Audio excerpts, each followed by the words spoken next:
Student स्वागत है आप सभी का APJ online classes YouTube channel पे।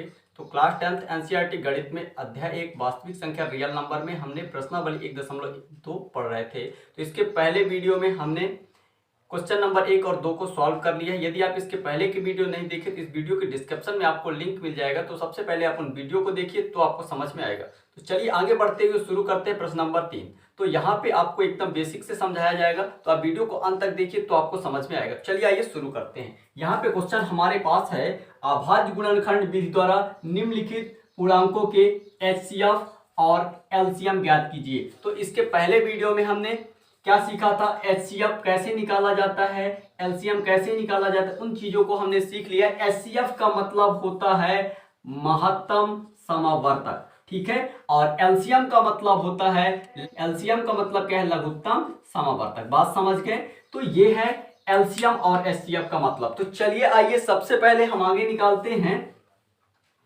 यहां पे देखिए पहला क्वेश्चन हमारे पास है 12, 15 और 21 का एचसीएफ निकालना है और एलसीएम, ठीक है। तो चलिए आइए इसको समझते हैं। तो इसका हल किस तरह से करना है देखिए यहाँ पे। तो हमें इसका सबसे पहले तीनों का अभाज्य गुणनखंड निकाल लेना है, ठीक है। तो चलिए आइए साइड से हम तीनों के अभाज्य गुणनखंड निकाल देते हैं। यहाँ पे 12, इसके बाद 15 और क्या है 21। हम तीनों संख्याओं के निकालते हैं अभाज्य गुणनखंड। तो यहाँ पे 12 का 2 छक्का 12, 2 तिया 6 और 3 एकम 3, ठीक है। तो इस तरह से 15 के अभाज्य गुणनखंड निकाल लेते हैं। तो 15 के अभाज्य गुणनखंड किस तरह से निकालेंगे, तो ये जाएगा 3 5 15 और 5 एकम 5। बात समझ गए?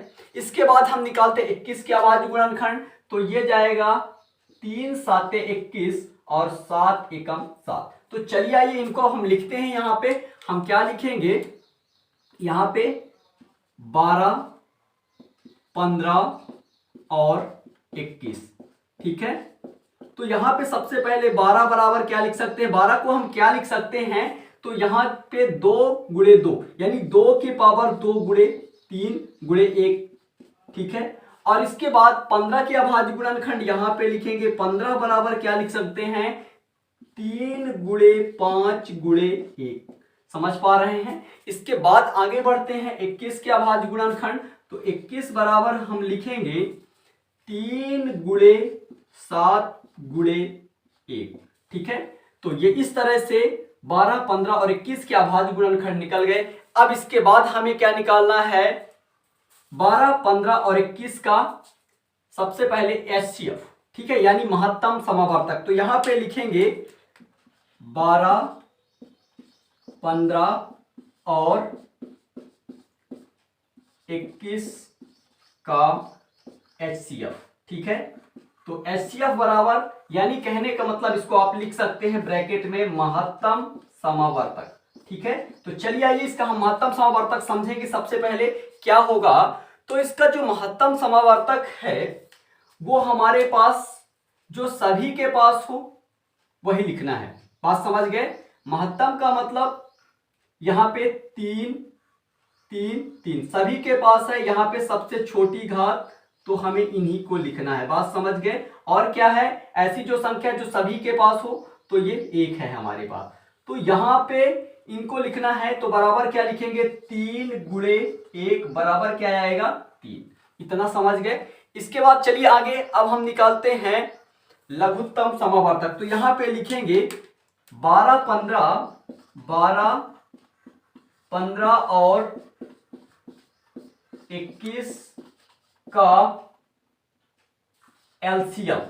एलसीएम का मतलब होता है लघुत्तम समावर्तक। बराबर देखिए कैसे होगा, यहां पे सबसे बड़ी घातों को लिखना है और कोई भी संख्या दोबारा से रिपीट नहीं होना चाहिए, ठीक है। यहां पे देखिए, यहां से शुरू करते हैं। तो यहां पे 2 की पावर 2, इससे कोई बड़ी संख्या है तो नहीं है, तो यहां पे लिखेंगे 2 की पावर 2 गुणे, इसके बाद 3 से और कोई बड़ी घात की संख्या है तो यहां पे नहीं है, तो यहां लिखेंगे 3 गुणे, इसके बाद आगे बढ़ते हैं 1, तो 1 से कोई बड़ी घात की संख्या नहीं है तो यहां पे 1 लिख सकते हैं, गुणे, आगे बढ़ते हैं 3 लिखा जा चुका है, ये दोबारा से रिपीट नहीं होगा। फिर आगे बढ़ते हैं 5, हाँ तो यहां पे लिख सकते हैं 5 गुणे आगे बढ़ते हैं। एक लिखा जा चुका है, दोबारा से रिपीट नहीं होगा। इसके बाद 3 भी लिखा जा चुका है, इसके बाद लिखेंगे 7। ठीक है, तो यहाँ पे लिखेंगे 7। बात समझ में आ गया आपको। अब इनका सबका कर देना है गुणा, यानी 2 के पावर 2, यानी 2 दूनी 4, 3 12, 5 60 और 6 7 42, यानी 420 हमारे पास इसका फाइनल आंसर आ जाएगा। यहाँ पे आप देख सकते हैं, नीचे यहाँ पे मैं लिख देता हूं, इन सब का मल्टीप्लाई करने के बाद यानी गुणा करने के बाद आएगा 420। ठीक है, तो इस तरह से हमारा 12, 15 और 21 का एलसीएम निकल जाएगा, यानी लघुत्तम समवर्तक 420 होगा। ठीक है, इसके बाद और ये जो है महत्तम समवर्तक क्या आया है 3। तो इस तरह से ये कंप्लीट होता है। आशा करता हूं ये आपको पहला नंबर। बाद देखते हैं क्वेश्चन नंबर सेकंड। हमारे पास है 17, 23, 29 के एलसीएम और एचसीएफ निकालना है। तो सबसे पहले हम यहां पे लिखेंगे 17, 23 और 29। ठीक है, यहाँ इस तरह से आपको हल में लिख लेना है। इसके बाद हमें इन तीनों के अभाज्य गुणनखंड निकालना है। तो सबसे पहले 17 का, इसके बाद हमें निकालना है 23 और 29। ठीक है, तो इनके अभाज्य गुणनखंड क्या होंगे? 17 एकम 17। यह संख्या किसी अन्य संख्या से विभाजित नहीं, यह स्वयं या 1 से विभाजित है। ठीक है, तो इसके बाद ये 23 एकम 23, इसके बाद ये है 29 एकम 29। तो चलिए आइए यहाँ पे हम लिखेंगे 17 को हम किस तरह से लिख सकते हैं, देखिए यहाँ। तो यहाँ पे हम जो 17 को लिख सकते हैं बराबर 1 गुणे 17, 17 एकम 17। इसके बाद हम क्या लिखेंगे 23, 23 बराबर क्या लिख सकते हैं 1 गुणे 23। फिर इसके बाद 29 को इसी तरह से 29 बराबर हम लिख सकते हैं 1 गुणे 29। इतना आपको समझ में आ गया होगा।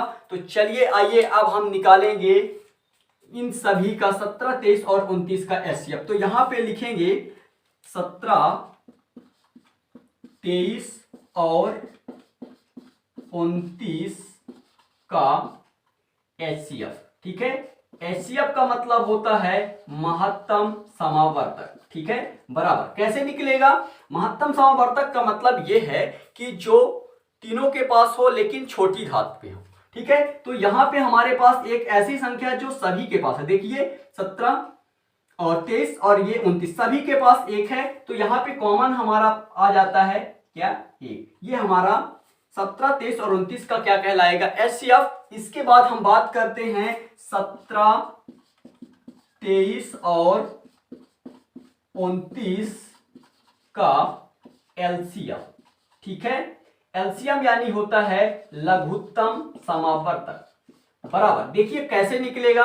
तो यहां पे सबसे पहले क्या लिखेंगे 1 गुणे, कोई संख्या रिपीट से नहीं लिखना है, ये अब बात आपको ध्यान रखना है। इसके बाद क्या लिखेंगे 17 गुणे 1 लिखा जा चुका है। इसके बाद क्या लिखेंगे 23 गुणे 29। तो चलिए आइए इन तीनों का हम गुणा कर देते हैं, तो जो आंसर आएगा देखते हैं। तो यहां पे सबसे पहले 1 का गुणा 17 से करेंगे तो हमारे पास 17 ही आएगा। इसके बाद 23 का गुणा कर देते हैं, तो गुणा करिए 17 तिया 51 और यहां पे 17 दूनी 34, तो ये हमारे पास आएगा 391। ठीक है, इसके बाद हम इसमें 29 का और 391 में 29 का और गुणा करके देखते हैं। तो 9 एकम 9, 9 नमा 81 और 9 त्रिक 27, 27 5 35। ठीक है, तो यहां पे इसके बाद 2 का गुणा करके देखते हैं। 2 एकम 2, 9 दूनी 18 और 3 दूनी 6 1 7। तो यहां पे 9 2 1 3, 8 5 13 की 3 और यहां पे 7 3 10 1 11। तो हमारे पास यहां पे इसका जो आंसर आएगा 11,339।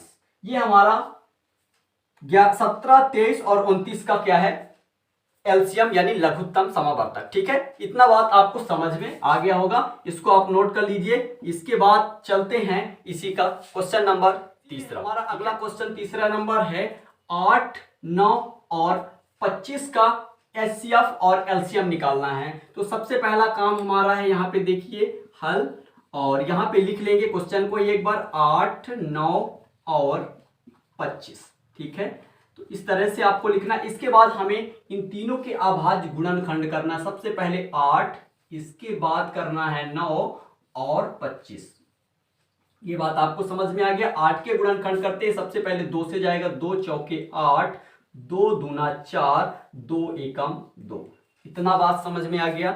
तो आगे बढ़ते हैं। ये 9 है तो 3 से जाएगा, 3 त्रिका 9 और 3 एकम 3। ठीक है, इसके बाद क्या लिखेंगे, 25 को, ये जाएगा पांचम 25, 5 एकम 5। तो चलिए आइए इनको हम किस तरह से लिखेंगे। सबसे पहले 8 को लिखते हैं। तो 8 बराबर हम लिख सकते हैं 1 गुणे 2 के पावर कितनी बार है, तो 3 यहां लिखेंगे। ठीक है, इसके बाद आगे बढ़ते हैं।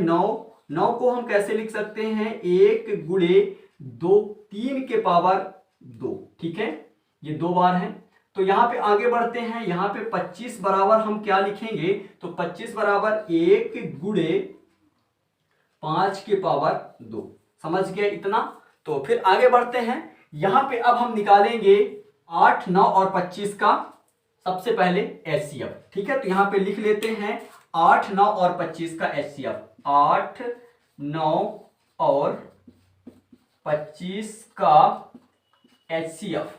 एचसीएफ का मतलब होता है हाईएस्ट कॉमन फैक्टर, यानी महत्तम समावर्तक। ठीक है, बराबर देखिए जो सभी के पास हो, यानी तीनों के पास हो, वही हमारा क्या है, एचसीएफ। तो तीनों के पास ऐसी कौन सी संख्या है, तो एक हमारे ऐसा संख्या है जो तीनों के पास है। तो यहां पे लिखेंगे इन सभी का जो महत्तम समावर्तक है 8, 9 और 25 का, वो क्या होगा, 1 होगा। इतना तो क्लियर हुआ। इसके बाद चलते हैं आगे। इसके बाद लिखेंगे 8, 9 और 25 का एलसीएम। एलसीएम का मतलब होता है लघुत्तम समावर्तक। ठीक है, जिसे हम हिंदी में बोलते हैं लघुत्तम समावर्तक। और यहां पे इनका निकालेंगे आप लघुत्तम समावर्तक। तो कैसे होगा, सभी संख्याओं को एक बार लिखना है, लेकिन इसमें बड़ी बड़ी घातों को लिखना है। बात समझ गए। तो यहां पे देखिए सबसे पहले बड़ी घात में क्या है, 1 को कोई संख्या दोबारा से रिपीट नहीं करना है। ठीक है, और संख्या सभी को एक बार तो लिखना ही है। ठीक है, जैसे 1 लिखा गया है तो दोबारा से रिपीट नहीं होगा। जैसे 2 के पावर 3, यहां पे लिखेंगे 2 के पावर 3। और यदि अगर इससे कोई संख्या इस तरह से 2 होता तो उसे हम नहीं लिखते, क्योंकि 2 एक बार बड़ी घात लिखा जा चुका है। ठीक है, तो आगे बढ़ते हैं। यहां पे इसके बाद लिखेंगे 1 लिखा जा चुका है, इसके बाद लिखेंगे 3 के पावर 2 गुणे 5 के पावर 2। ठीक है, यहां पे इस तरह से इनको लिख लेना है। तो इसका अब हम करेंगे गुणा।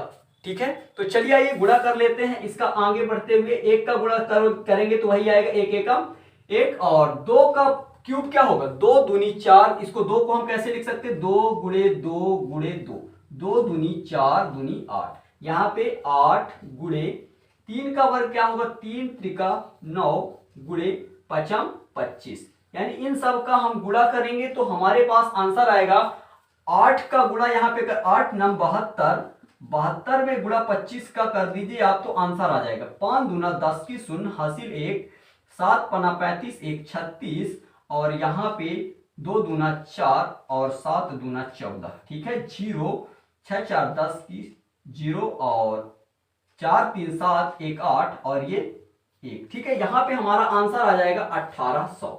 तो यहां पे जो हमारा है 8, 9 और 25 का जो लघुत्तम समवर्तक है वो क्या होगा, 1800। ठीक है, तो यहां पे देख लीजिए, आपको दिखता नहीं होगा, आप नोट कर लीजिए। ठीक है, 8, 9, 25 का आप गुणा करेंगे तो आ जाएगा हमारे पास 1800। ठीक है, तो चलते हैं, ये इस तरह से कंप्लीट होता है।